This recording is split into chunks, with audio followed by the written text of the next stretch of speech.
Welcome to this video on the DBT TIP Skill, Changing Your Body Chemistry. DBT, or Dialectical Behavioral Therapy, was developed by Marshall Linehan and has been thoroughly evaluated. It is an effective therapeutic intervention for many difficult-to-treat psychological disorders, especially borderline personality disorder. DBT is built on the concept of the central dialectic, the idea that we need both acceptance and change at the same time. Often these concepts can seem at odds with one another, but with therapy and training, people can and do learn skills to deal with the stresses of life by both accepting things as they are and working to improve them at the same time. DBT consists of 4 modules, which each present many skills to help people with both acceptance and change, especially when they are experiencing crises or intense escalations of emotion. These skills can help people tolerate both emotional and physical discomfort and can be used even when there seems to be no hope of the situation improving. When experiencing an intense negative emotion, it is not uncommon to feel as though this is just the way it is, or that this will never end. As a result, people may become hopeless or desperate for an escape, and may resort to coping mechanisms that are not in their long-term best interest, like drug use, cutting themselves, or impulsive sexual behaviors.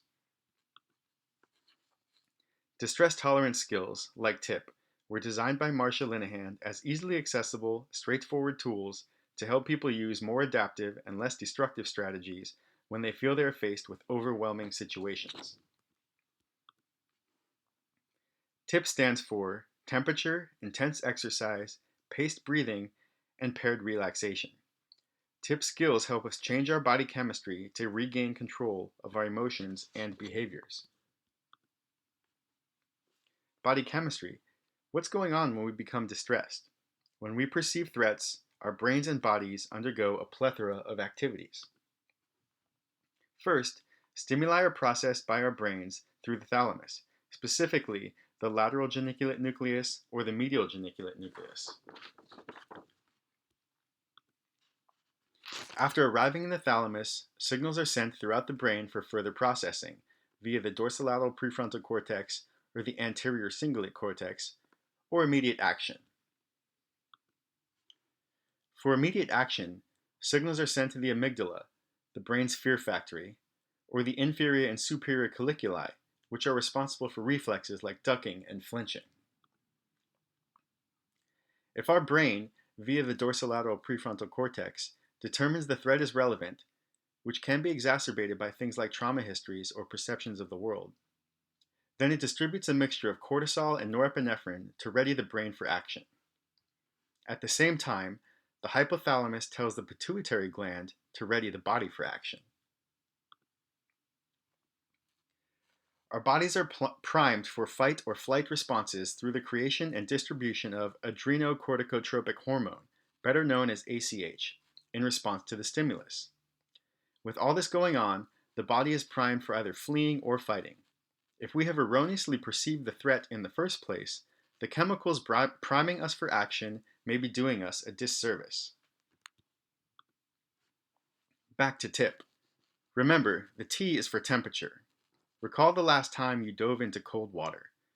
Can you remember a sensation of slowly cutting through the water? Did it feel as though time slowed down as you ascended back to the surface? If this is the case, you are not alone. The mammalian dive reflex causes mammals, like humans, heart rates to slow and breathing to regulate in order to ensure the body conserves energy for survival. Since mammals can't breathe underwater, they need to slow these functions until air is once again readily accessible. When we dive underwater, we engage our parasympathetic nervous system and experience a calming effect. Next time you find yourself in a very distressing situation, think T for temperature, and try the steps outlined in the next slide.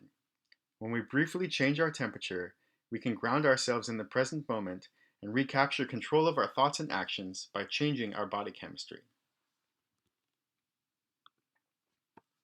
The most effective way to reduce your temperature using the TIP skill is by dunking your head in water. Tip the temperature of your face with cold water, not less than 50 degrees Fahrenheit, to calm down fast. Step 1. Holding your breath, put your face in a bowl of cold water or hold a pack or Ziploc bag of cold water on your eyes and cheeks. Step 2. Keep your head underwater or the bag applied to your face for 30 seconds. You should notice that the heart rate has slowed, the pace of your breathing has done the same, and you feel more in control of your emotions. Other methods of lowering your temperature include running cold water on your forearms, taking a cold shower, chewing on ice, or simply holding an ice cube in your hand. Use these less effective methods if you are unable to find what you need to dunk your head in cold water or place a cold bag on your head for 30 seconds. The I in tip is for intense exercise. Brief, intense bursts of exercise can be helpful to promote grounding by expending some of the energy that may be fueling intense emotions like anger or anxiety. When in a low energy state, like when you feel depressed or down, exercise can help elevate your heart rate and can provide a feeling of invigoration that can help elevate your overall mood. When feeling angry, exercise can help alleviate some of the intensity of the emotion by expending some of the energy fueling the anger. If it is safe to do so, and your doctor agrees that exercise is a good option for you, consider following these instructions to help when you are feeling particularly energized by anger or anxiety, or particularly downtrodden. Step 1. Engage in intense exercise, but only for a short while, about 30 seconds. Step 2. Expend your body's stored up energy by running, walking fast, jumping, playing sports, lifting weights, etc. After this, you should feel less overcome by intense emotions and more in control. The first P in TIP is for paced breathing. Like cold water, paced breathing activates our parasympathetic nervous system as we regulate and slow our breath. When we experience intense emotions, we breathe rapidly and engage our fight or flight response. By slowing down our breathing, we reverse these processes. When practicing paced breathing, it is helpful to do so continuously for at least 5 minutes. To engage in paced breathing, we breathe deeply through our nose, using our lower abdomen to help inhale, and we exhale slowly with pursed lips, as though we are trying to cool off hot soup. Be mindful of the sensations you experience as you inhale and exhale. As we slow the pace of inhalation and exhalation, we are trying to achieve 5 to 6 controlled breaths per minute. This means only one inhale-exhale cycle every 10 to 12 seconds, so it can feel very deliberate. Paced breathing is always accessible, unlike cold water or opportunities to intensely exercise, so it can be a very useful tool to help gain control of our emotional states. To practice paced breathing, which is slowing it down, breathe deeply into your lower abdomen. Slow your pace of inhaling and exhaling way down to about 5 or 6 breaths per minute. Breathe out more slowly than you breathe in. For example, breathe in for 5 seconds, but breathe out for 7 seconds. Paced breathing becomes much more effective with practice. Experts recommend practicing for 15 minutes a day, 4 days a week, to train your body to become more effective in paced breathing. The final P in TIP is for paired muscle relaxation. This step is combined with paced breathing. Paired muscle relaxation has been in use since the 1930s, when Edmund Jacobson hypothesized that mental calmness was a natural result of physical relaxation. A lot of time has passed since then, but the technique is still useful in helping people deal with extreme emotions. By mindfully engaging and disengaging muscle groups in a systematic manner, we can help wrestle control of our bodily processes from chemicals like ACH that may have erroneously prepared us to be more activated than necessary. To practice paired muscle relaxation, or PMR, which is intended to help you calm down by pairing muscle relaxation with exhalation, follow these 5 steps. Step 1. Practice 1 minute of paced breathing before starting. You will continue paced breathing throughout the duration of PMR. Step 2. Tension.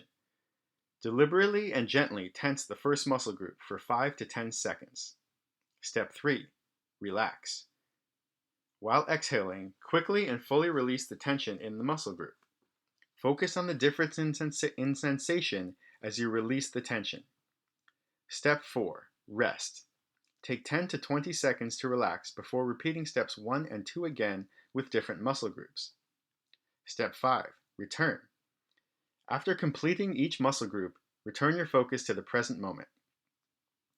Many PMR prompts have participants focus from toe to head. They start with the bottom of the body, beginning with the feet, then progress to the lower legs, upper legs, stomach and back, chest and shoulders, neck, arms, and head. Some PMR guides have you focus from head to toe instead of bottom up. This is another good way to practice the technique. There are numerous prompts to help guide you through paired muscle relaxation practice. Try searching YouTube for a more in-depth guided practice.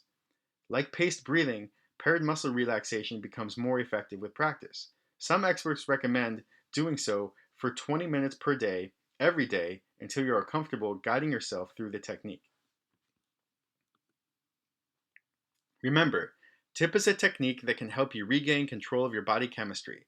If you are feeling intense emotions and want to wrestle back control of your body and mind, you can try these skills to regain composure. Recall, T is for temperature, I is for intense exercise, P is for paced breathing, and the final P is for paired muscle relaxation. We want to do both P's together if possible.